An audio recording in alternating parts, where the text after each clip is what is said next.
At the UK general election last year, although people were predicting this would be Labour's worst result since 1983, it wasn't. What was clear is that Jeremy Corbyn did engage with sections of the electorate who felt as if they were not empowered or the political process didn't speak to them. And yet, although there were sections of the electorate that warmed to the message, it still didn't get him over the line after 7 years of neoliberal economics, which the Conservatives and the Liberals had actually imposed.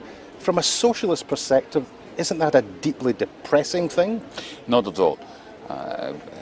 There are plenty of reasons to be depressed about if you're a left-winger. And I can feel them in my bones. But not the general election result. I thought it was a magnificent result.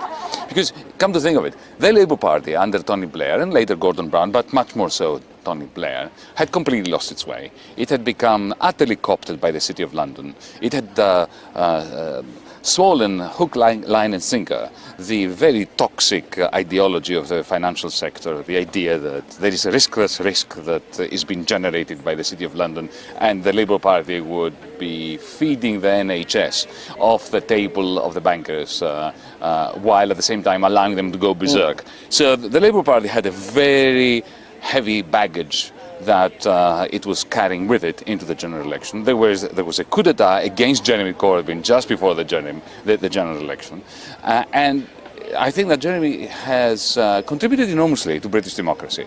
Independently of whether you like him or not, whether you agree with him or not, there were two major contributions, and I think that even my Tory friends, the more nuanced of them, recognise those contributions. The first one is that he showed that it is possible to remain steadfast and be civilised and dignified in the face of a character assassination attempt and not to be completely bamboozled by the media.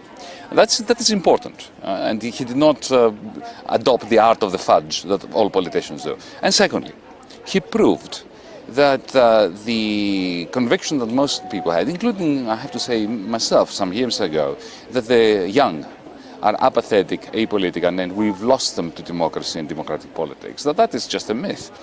By being steadfast and dignified, he has shown that it is perfectly possible to mobilize a very large section of young people who were disenfranchised and felt that they had nothing, no interest in political life, and they entered the political arena and they reinvigorated politics.